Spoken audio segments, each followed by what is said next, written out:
하나님이 주신 말씀 골로새서 1장 28절부터 2장 5절까지 다 같이 찾으셔서 함께 읽겠습니다.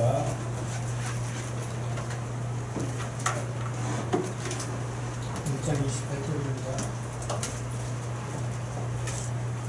우리가 그를 전파하여 각 사람을 구하고 모든 지혜로 각 사람을 가르치는 각 사람을 그리스도 안에서 만난다고 생각하니 이를 위하여 나도 예수께서 우리를 역사하시니 역사를 따라 힘을 다하여 수고한다. 내가 너희와 라오디게아에 있는 자들과 우리는 왜 육신의 얼굴을 보지 못한 자들을 위하여 얼마나 힘쓰는 일을 너희가 알기를 원하니 이는 그들로 마음의 위안을 받고 사랑 안에서 연합하여 시작 이의 모든 풍성함과 하나님의 비밀인 그리스도를 깨닫게 하려 함이니 그 안에는 지혜와 지식의 모든 보화가 감춰져 있느니라.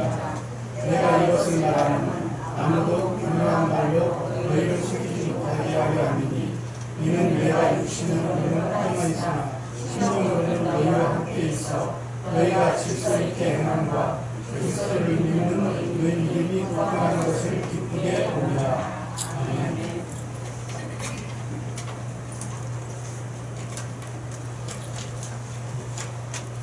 총회 전도국 변용일 목사님께서 하나님의 열심이라는 주제로 말씀을 선포하실 때 많은 은혜 받는 시간 주시기 바랍니다. 아멘.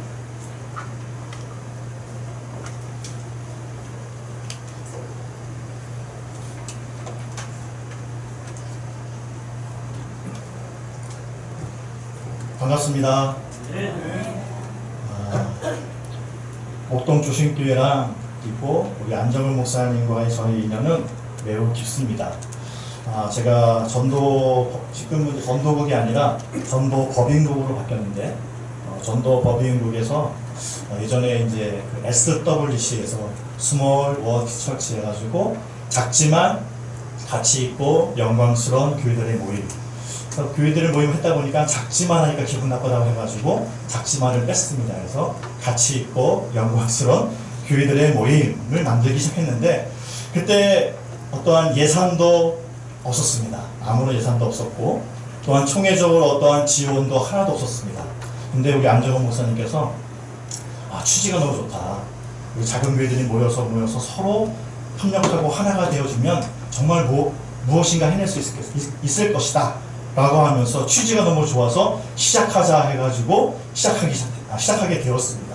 그래서 특별히 우리 목동 지역은 10개의 교회가 모이고 있는데 우리 안정원 목사님께서 거기에 대표로 우리는 성김이라고 하는데 성김으로 지금 잘 섬기고 계시는 그런 목사님이십니다. 그래서 제가 안정원 목사님 그리고 목동 주신교회 하면 매우 좋아합니다.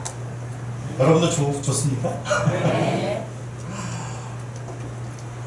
우리 한번 옆 사람과 한번 인사 한번 나누겠습니까? 뭐라고 인사를 나누냐면요. 저 이글거리는 태양의 뜨거운 열기처럼 하나님을 향한 나의 열정도 뜨겁습니다. 좀 길지요? 그냥 한번 해봅시다. 저 이글거리는 태양의 열기처럼 내 하나님을 향한 열정은 뜨겁습니다. 할렐루야. 여러분 하나님을 향한 열정이 뜨거우십니까? 아멘. 아무리 날씨가 뜨겁고 막 해도 우리는 교회를 찾고 주님의 복음을 전하며 하나님의 나라를 위해서 힘쓰며 애쓰는 사람들, 그분들이 바로 여러분이고 또한 저이고 또 우리 안정원 목사님인 줄로 믿습니다. 할렐루야. 오늘은 골로새서를 함께 나누려고 하는데요. 우리 골로새서는 옥중서신 중에, 그러니까 바울이 편지를 쓴 거가 있는데 그 쓴 거 중에 옥중서신, 즉 감옥에서 쓴 편지가 바로 우리 골로새서입니다. 로마 감옥에 있을 때에 이 바울이 골로새 지역에 있는 성도님들에게 보냈던 편지, 그것이 바로 골로새서입니다. 그러나 이 골로새 교회는 바울이 복음을 전하여 세운 교회가 아닙니다. 에바브라, 바울이 전한 복음을 들었던 에바브라가 그 말씀을 듣고 그 자신의 고향인 그 골로새로 가서 거기에서 복음을 전해서 세운 교회가 골로새 교회입니다. 어떻게 보면 바울과 이 골로새 교회는 전혀 상관이 없는 그런 교회라고 볼 수도 있습니다. 그런데 편지로 이 골로새 교회에 편지를 쓰고 있는 것이죠. 편지는 목적이 있습니다. 여러분, 연애 편지는 왜 쓰나요? 한 번도 안 쓰셔봤나요? 연애 편지는 사랑하는 사람의 마음을 얻기 위해서 편지를 씁니다. 거기에 모든 미사오를 다 써가지고 쓰는 것이죠. 저는 한 번도 안 쓴 것 같아요. 저 아내가 있는데 한 번도 안 쓴 것 같습니다. 어떻게 저한테 넘어왔는지 하나님의 은혜인 것 같습니다. 위문 편지는 왜 위문 편지를 쓰나요? 어떠한 사람의 위로가 필요한 사람들, 그런 사람들에게 위로를 주고 또 관심을 보이기 위해서 쓰는 것이 위문 편지입니다. 이렇게 편지는 목적을 가지고 쓰여지는데, 그렇다면 골로새서는 어떠한 목적을 가지고 쓰여졌을까? 골로새 교회에 여러 가지 어려운 문제들이 있었는데 그 중에 특별히 바로 이단들에 대한 것이었습니다. 몰래 교회에 침투해서 이 골로새 교회의 평안을 위협했던, 그래서 이것을 어떻게 좀 해결해 보기 위해서 바울이 골로새서를 쓰는 것이죠. 따라서 이단들의 위협으로부터 성도들을 보호하고 온전하게 믿음 안에서 잘 세우기 위해서 바울은 골로새서를 쓰기 시작합니다. 그 배경하에 오늘 말씀 28절부터 2장 5절까지의 말씀이 쭉 이어지는데요. 바울이 그리스도를 전파하면서 성도들을 권면하고 가르치는 목적이 무엇인지를 28절에 분명하게 말씀해 주고 있는데, 그리스도 안에서 성도들이 온전하게 세워지는, 하나님의 믿음 안에 온전하게 세워지는 것이다 라고 분명하게 말씀합니다. 그러면서 29절에 바울 자신은 이 일을 위해서, 정말 성도들이 온전하게 세워지는 이 일을 위해서 내가 애쓰고 힘쓰고 수고하고 있다 라고 말합니다. 그런 다음에 2장 1절 말씀에 내가 이렇게 애쓰고 수고하는 것을 너희가 정말 얼마나 내가 애쓰고 하는 것을 너희가 알기를 원한다 라고 말씀을 하고 있는 것이죠. 그러면서 바울 자신은 이 일을 위해서, 그래서 이렇게 애쓰는 이유는 하나님의 비밀인 그리스도를 온전하게 너희들이 깨닫기를 원한다라고 말씀하고 있습니다. 그리고 3절에 가면은 그 예수님 안에는 하나님의 지혜와 지식의 모든 부하가 다 숨겨져 있다라고 말씀을 합니다. 그리고 4절에 바울이 이런 일을 하는 이유는 그 어떠한 누구도 교묘한 말로서 성도들을 속이지 못하게 하기 위해서 내가 이렇게 쓰고 있다 라고 말합니다. 그러면서 마지막 5절에 내가 기뻐하는 이유는 골로새 성도들이 믿음 안에 온전히 서 있기 때문에 나는 기뻐한다 라고 말하면서 오늘 본문의 내용이 다 이렇게 맺혀지고 있습니다. 자, 그런데 오늘 본문 중에서 1절 말씀을 우리 한번 함께 살펴보아야 합니다. 1절 말씀 한번 다 같이 한번 읽어주시겠습니까? 1절입니다. 시작. 내가 너희와 라오디게아에 있는 자들과 너희의 유심의 얼굴을 보지 못한 자들을 위하여 얼마나 힘쓰는지를 너희가 알기를 원합니다. 여기서 너희가 하는 누굴까요? 골로새 성도들이죠. 골로새 성도들. 그 다음에 라오디게아는 요한계시록에 나오는 소아시아 7교회 중에 한 교회였던 그 라오디아 교회입니다. 근데 이 라오디게아 교회는 이 골로새 지역과 매우 밀접하게 있는 곳이죠. 그래서 아마도 이 에바브라의 그런 믿음과 에바브라의 그 열심이 이 라오디게아 교회까지 영향을 미친 것 같습니다. 그래서 바울은 이 골로새 교회와 라오디게아 교회에게 말을 하는데, 그 다음에 뭐라고 말하냐면 내 육신의 얼굴을 보지 못한 자. 사실 바울은 골로새 교인들 그리고 라오디게아 교인들을 한 번도 본 적이 없습니다. 그들과 함께 만나서 교제하거나 그들을 만나서 복음을 전하거나 그들과 어떻게 한 자리에 모인 적이 한 번도 없다는 사실이죠. 그런데 바울은 지금 무엇이라고 말합니까? 내가 이들을 위해서 매우 힘쓰고 수고하며 일하고 있다. 너희가 그것을 알기를 원한다라고 말합니다. 여러분, 일반적인 생각에 있어서는, 일반적인 관점에 있어서는 이런 일들이 있을 수가 없습니다. 한 번도 보지 못한 자를 위해서, 내가 한 번도 어떤 인연이 없는 사람들을 위해서 내가 애쓰며 수고한다. 말도 안 되는 일이죠. 왜냐하면 인간적인 그런 인연이 없기 때문에 그렇습니다. 바울이 복음을 전한 것도 아니었습니다. 바울이 가서 복음을 증거해서 그들을 믿음의 사람으로 만든 것도 아니었습니다. 한 번도 얼굴을 맞대고 예수님에 대해서 이야기한 적도 한 번도 없습니다. 그럼에도 불구하고 어떻게 이렇게 할 수 있을까? 여러분, 저 파주에 예수 사랑 마을 교회라고 있습니다. 우리 SWC, 제가 말했죠. 아까 스몰 워치 처치, 그 교회 멤버 중에 한 교회입니다. 여러분들 그 교회를 위해서 금식하고 계시죠? 안 하세요? 우리 교단인데요? 우리 SWC 멤버인데요? 왜 안 하고 계시죠? 인연이 없기 때문이죠. 보셨습니까? 예수사랑마을교회 목사님이 누구신지 아세요? 모르시잖아요. 한 번도 보지 않았고 한 번도 한 자리에 모인 적도 없는 그런 사람들을 위해서 애쓰고 힘쓰고 노력한다. 있을 수 없는 일이죠. 또한 애쓰고 힘쓴다고 해서 어떤 눈에 보이는 보상도 없습니다. 골로새서를 이렇게 잘 써가지고 골로새 성도들에게 보냈다고 해서 골로새 성도들이 모여가지고 야, 우리 바울을 위해서 우리 돈을 모으자 해가지고 그에게 수고비를 보낸다거나 한 적이 한 번도 없습니다. 아니, 보냈다 한들 이 바울이 받지 않았을 것입니다. 너무나 감사해서, 골로새 성도들이 너무나 감사해서 지금 바울이 지금 감옥에 갇혀 있으니까 국민청원을 해가지고 바울을 석방합시다 라고 하고 하는 그런 일들도 한 적이 없습니다. 어떠한 보상도 없다는 것이죠. 영어 명언 중에, 제가 영어 잘 못하는데 저 한 가지 알겠습니다. No pain, no gain. 고통이 없이는 얻는 것도 없다. 맞죠? 아니, 제가 해석이 잘 맞나요? 고생한 것이 없으면, 노력하는 것이 없으면 얻는 것도 없다는 것이죠. 왜 노력하고 왜 수고하고 왜 합니까? 거기에 대한 보상이 있기 때문이죠. 고3들이 열심히 밤새서 공부하는 이유가 뭡니까? 1점이라도 더 얻기 위해서 하는 거 아니겠습니까? 어떠한 보상이 있기 때문에 수고하고 애쓰는 겁니다. 그런데 바울이 골로새 성도들을 위해서 애쓰고 힘쓴다고 해서 눈에 보이는 어떠한 보상도 없다는 것이죠.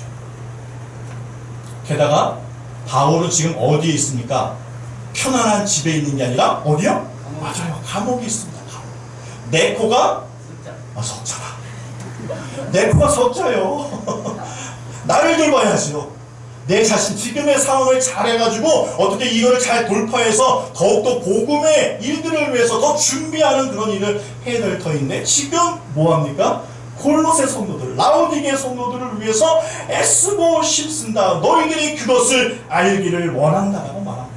따라서 보통의 상식, 보통의 사람들의 생각에는 바울은 한 번도 본 적이 없는 골로새 성도들을 위해서, 또한 라오디게아 성도들을 위해서 애쓰고 수고할 필요가 전혀 없습니다. 오히려 지금 자신의 처지를 잘 이겨내고 앞으로 어떻게 더 효과적으로 복음을 전할까, 어떻게 더 많은 자들에게 복음을 전할까, 그것을 계획하는 것이 어쩌면 더 필요할지도 모르겠습니다. 그런데 중요한 것은 바울은 이러한 보통의 상식을 뛰어넘어서 더욱 힘써 골로새 교회와 라오디게아 교회를 위해서 애쓰고 힘썼다라고 말합니다. 그래서 오늘 본문에 내가 얼마나 힘쓰는지, 여기 얼마나는 강조잖아요. 내가 얼마나 힘쓰는지를 너희가 알기를 원한다. 구체적으로 어떠한 내용인지는 잘 나와 있지 않지만 어떤 정도인지를 유추해 볼 수 있는 말씀이 있는데요. 그것이 1장 24절 말씀입니다. 제가 한번 읽어보겠습니다. 나는 이제 너희를 위하여 받는 괴로움을 기뻐하고 그리스도의 남은 고난을 내 몸된 교회를 위하여 내 육체에 채우노라. 그리스도의 남은 고난.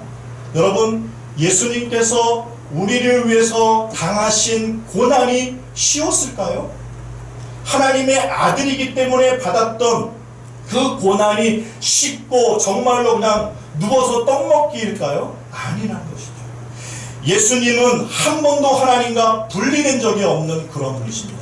완전한 의인이기 때문에 하나님과 분리됨 없이 늘 하나님과 함께 동행하며 하나님과 함께 살았던 분이 예수님인데, 그 예수님이 어디에서? 십자가에서 단 한 번 십자가에서 하나님과 분리되는 경험을 하시는 곳이 십자가라는 것이죠. 그곳에서의 그 고통은 이루 말할 수 없는 고통이라는 것이죠. 그런데 예수님의 그 고통, 그 남은 고통을 교회를 위하여 내가 내 육체에 채운다라고 말씀합니다. 그러니 그 고난이 얼마나 심하고 얼마나 고통스러운지를 알 수가 있다는 것이죠. 어떻게 한 번도 본 적이 없는, 그래서 인간적인 그런 인연이 없는, 그리고 어떠한 보상도 주어지지 않는 이러한 일들을, 그것도 자유의 몸이 아닌 감옥에 갇혀있는 매우 힘든 상황에 있음에도 불구하고 골로새 성도들을 위해서, 라오디게아 성도들을 위해서 그리스도의 그 남은 고난을 자신의 육체에 채우며 애쓰며 수고하고 있는 것은 대체 무엇 때문에 그것이 가능한 것일까요? 바울이 초능력자입니까? 아니요. 우리 같은 사람이죠.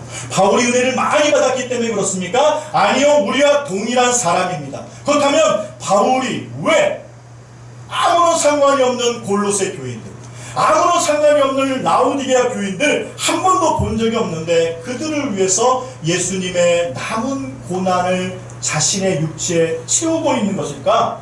그것은 1장 29절, 우리 한번 함께 읽어봅시다. 1장 20절입니다. 이를 위하여, 시작. 역사하시는 이의 역사를 따라 힘을 다하여 수고하노라. 할렐루야. 골로새, 라오디게아 성도들이 그리스도 안에서 온전한 자로 세워지기 위해서 바울이 힘을 다하고 수고하고 애쓰고 한 것이 무엇입니까? 바로 자신 안에서, 내 속에서 능력으로 역사하시는 이 누굽니까? 하나님. 내 속에서 역사하시는 하나님의 역사를 따라 내가 일을 하고 수고한다는 겁니다. 하나님의 열심이 그 안에서 역사하고 있다는 그 사실을 그가 발견했을 때에 그가 아무런 상관이 없는 골로새 성도들, 아무런 상관이 없는 라오디게아 성도들, 한 번도 본 적이 없는 그들을 위하여 애쓰고 수고하며 예수님의 남은 그 고난을 자신의 육체에 채운다는 겁니다. 형들에게 노예로 팔려가 애굽으로 갈 수밖에 없었던 지난 날들을 생각하면 형들을 절대 용서할 수 없는 그 이유가 있었습니다. 그런데 형들을 용서할 수밖에 없었던 것은, 형들을 용서하고 그들을 부둥켜 안을 수밖에 없었던 것은 이스라엘을 구원하기 위해서, 이스라엘을 구원하기 위해서 자기 자신인 요셉을 선택하여 애굽으로 미리 보내어 준비케 하신 그 하나님의 열심을 요셉이 보았기 때문에, 그 하나님의 역사를 보았기 때문에 자신을 버리고 자신을 팔았던 그 형들, 어쩌면 원수보다도 더 못한 그 형제들을 용서하며 그들을 부여잡고 울며 하나님을 찬양할 수밖에 없었던 것은 바로 하나님의 열심이 그가 보았기 때문에 그렇습니다. 하나님의 열심을 보았기 때문에 그것이 가능한 것이죠.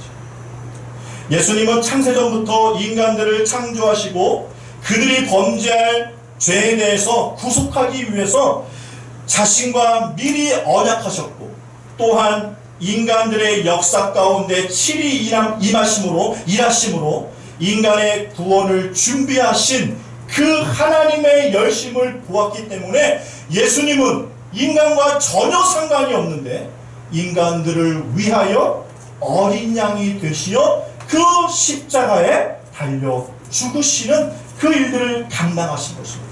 무엇 때문에요? 하나님의 열심 때문에.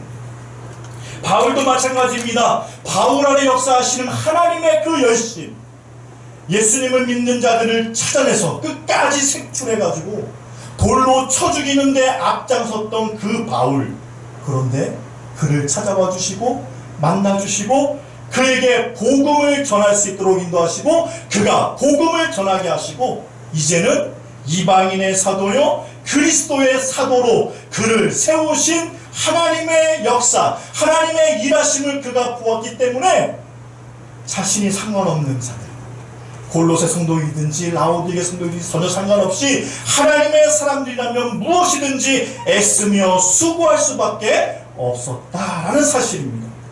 우리 안에 여전히 일하시고 계시는 하나님의 열심을 깨닫는 자, 복음을 위하여 하나님의 나라를 위하여 일할 수밖에 없는 줄 믿습니다. 할렐루야. 하나님의 일하심을 알기에 절대 포기할 수 없고 하나님의 열심을 보았기 때문에 오직 복음을 위하여 끝까지 수고하고 애쓰는 것입니다. 그런데 여러분, 우리의 현실은 어떻습니까? 혹시 나와는 상관없는 일이라고 전혀 무관심하거나 정말로 포기해버리고 있지는 않습니까? 어떠한 유익도 나에게, 어떠한 이익도 나에게, 우리 가정에 전혀 없기 때문에 포기하고, 또한 그렇게 하지 못하기 때문에 포기하지 못하기 때문에 억지로 지금 일하고 있지는 않습니까? 내 상황이 더 어렵고 힘들기 때문에 교회 일은 전혀 신경 쓰지 못하고 그저 주일날 예배 1시간 드리는 것, 그것만으로 자기 만족에 빠져 살고 있지는 않습니까? 여러분, 그런데요, 우리는 그런 사람이 되어서는 안 됩니다. 왜냐하면 우리 안에, 내 안에, 우리 교회 안에, 우리 가정 안에 일하시는 하나님이 계시기 때문인 줄 믿습니다. 저 타국에 복음을 전하며 나가 계신 선교사님들이 계십니다. 선교사님들이 나가실 때 많은 사람들이 와, 우리나라로 오십시오 라고 초대해서 가신 분들은 한 명도 없습니다. 거기에 어떠한 아는 사람이 있어서 가신 분도 한 명도 없다는 것이죠. 왜 갔을까요? 제가 아는 분이 계신데, 이문기 선교사님, 학교를 같이 다녔던 저 한 학번 위인 선배님이신 이문기 선교사님인데 공부도 잘했고요, 저보다 더 잘생겼어요. 저 잘생기지 않았지만 저보다 훨씬 잘생겼고 운동도 잘합니다.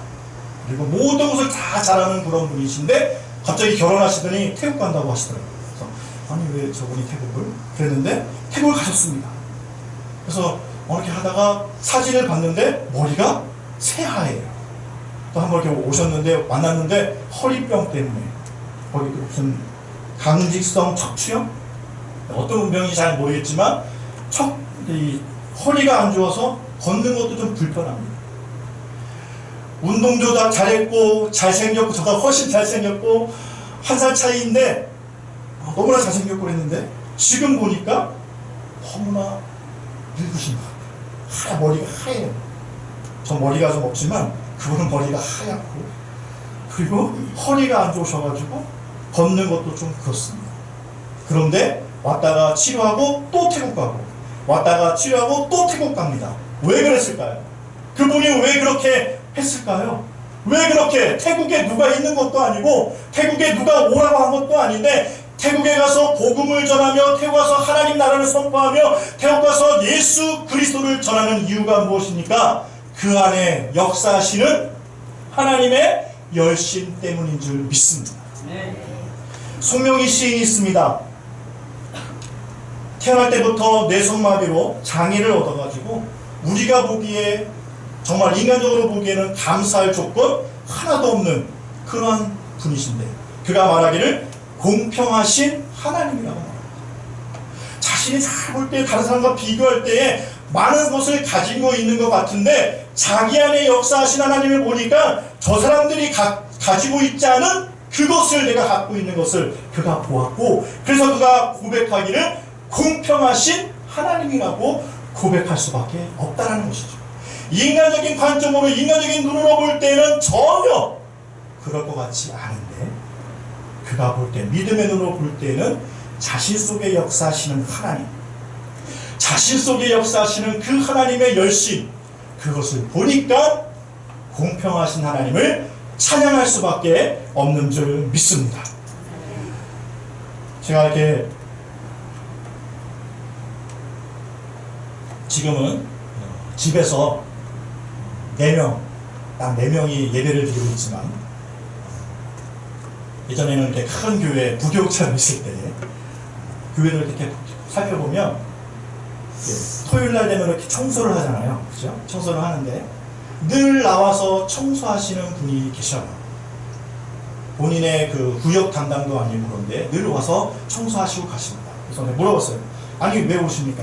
구역도 아니신데 피곤하지 않으세요? 그랬더니 본인이 하나님으로부터 받은 그 은혜가 너무나 커서 내가 작은 것이라도 내가 휴지 하나 줍는 것이라도 이것에 내가 쓰임받는다면 그것에 감사해서 나온다 라고 말씀을 하시더라고요.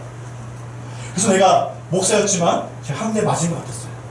죄송하다고 제가 하고 그분을 위해서 또 기도하기 시작했는데 교회마다 정말 다른 사람이 알아주지 아니하고 다른 사람으로부터 어떠한 대접도 받지 않는 그 일, 정말로 누구든지 피하고 싶은 그 일, 화장실을 치우는 그 일에 그렇게 애쓰는 이유가 무엇입니까? 자신 안에 역사하셨던 하나님의 열심, 그것을 보았기 때문인 줄 믿습니다. 또 한 가지 하려고 그러는데요. 제가 일본에 대해서 지금 일본 감정이 안 좋아서 일본 얘기하면 괜히 친일파처럼 생각되기 쉬운데 제가 요 근래에 알았던 찬양입니다. 원래는 없었던 건데 이게 그 찬양을 알게 돼서 끼웠던 찬양인데 정말 변할 것 같지 않은 그 일본의 그 상황 정말로 어떻게 할 수 없는 그러한 일본의 그 상황 속에서 하나님께서 일하실 것을 기대하면서 불렀던 찬양이죠. 아무도 이래라, 아무도 너에게 너 찬양 좀 해라 라고 부탁도 하지 않았지만 이 사람은 그 찬양을 쓰면서 마침내 하나님께서 이 우주 만물을 다스리시는 그날에는 일본에 분명히 하나님을 믿는 사람들이 일어나 하나님을 찬양하는 그날이 올 것이라는 사실을 기대하면서 이 찬양을 쓰고 작사하고 작곡을 했습니다. 이 찬양인데 지금 한번 불러볼 수 있을까요? 네, 한번 불러보겠습니다. 네, 이곳에 반주 안 되시면 제가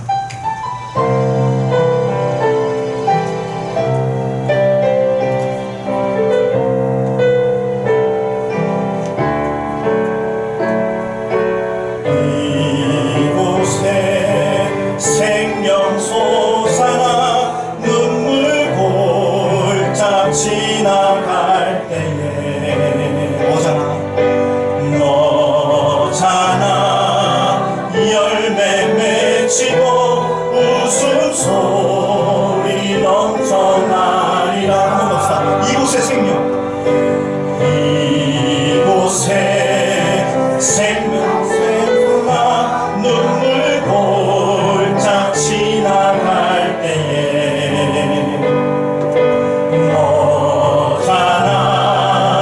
열매 맺히고 웃음소리 넘쳐나. 한번 봅시다. 그날에 하늘 열리고 그날에 하늘이 열리고 모든 이가 보게 되리라. 아멘. 마침내 꽃들이 피고 영광의 주가 오시리라. 꽃들도 구름도 바람도 넓은 바다도 찬양하라 찬양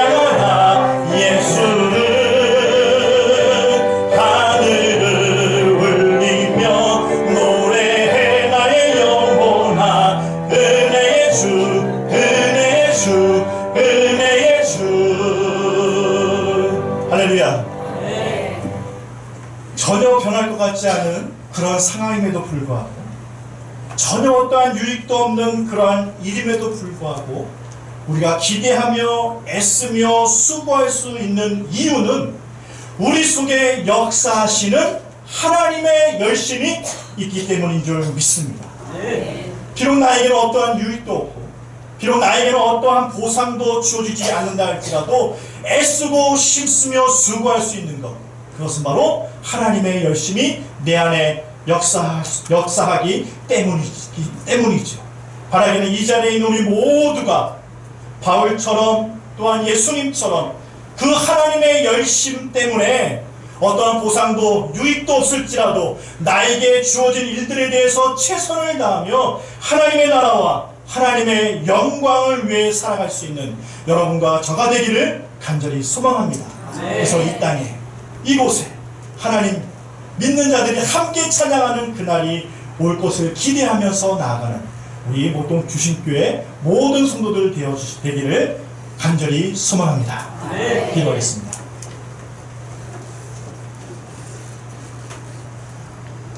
하나님 아버지, 우리가 무엇을 가지고 있기 때문에 어떠한 일을 하는 것이 아니라, 또 나에게 어떠한 보상이 주어지기 때문에 일하는 것도 아니라, 오직 나에게 나를 변화시키고 나를 구원하신, 그리고 우리 가정을 구원하시고 우리 목동 주신교회를 통하여 일하시는 그 하나님의 열심 때문에 내가 지금도 일하며 지금도 애쓰며 지금도 하나님의 영광을 위하여 내 모든 것을 헌신하는 줄로 믿습니다. 저를 통하여, 나를 통하여 하나님의 영광이 드러나게 하시고 나를 통하여 하나님의 그 역사하심을 이룰 수 있도록 인도하여 주옵소서. 감사합니다. 예수님의 이름으로 기도합니다. 아멘. 찬양하겠습니다. 300이죠.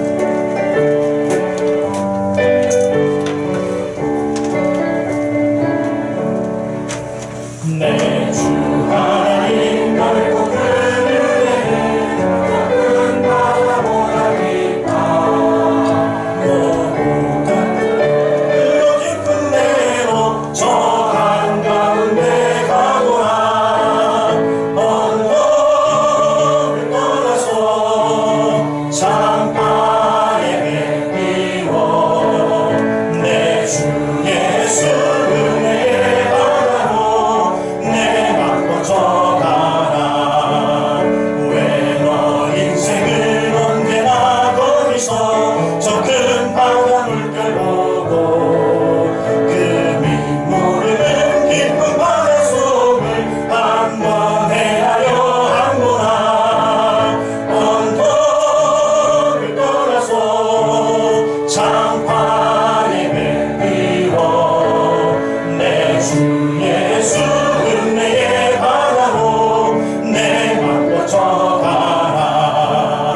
많은 사람이 얕은 물가에서 저 큰 바다 가려다가 달싹거리는 작은 바다 보고 마음 약하여 못 가네. 언덕을 떠나서 장판에 배 띄워 내 주 예수 은혜의 바다로 내 맘껏 져가라.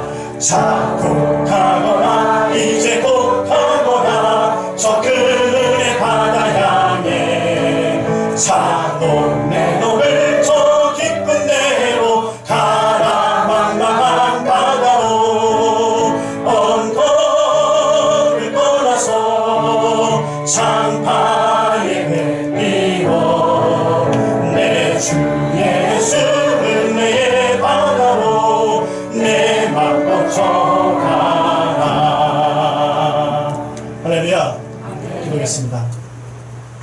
지금은 우리 주 예수 그리스도의 은혜와 하나님의 넓고 크고 깊으신 사랑하심과 성령님의 내주 교통 치유 역사하심이 이제 하나님의 열심을 보며 그 하나님의 역사하심을 믿는 믿음 가운데 나에게 주어진 일들, 내가 해야 할 일들, 또 나에게 어떠한 보상도 없지만 그 일을 다해서 애쓰며 수고할 것을 다짐하며 결단하는 이제는 우리 목동 주신교회 성도들 머리머리 위에, 그리고 목동 주신교회 위에, 그리고 이 나라와 이 민족 저 북녘 땅 위에 이제부터 영원토록 함께 있을지어다.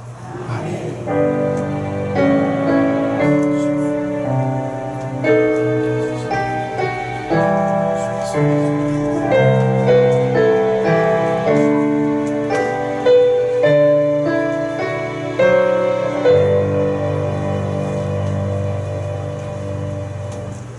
예배 마쳤습니다. 일찍 끝나니까 좋죠?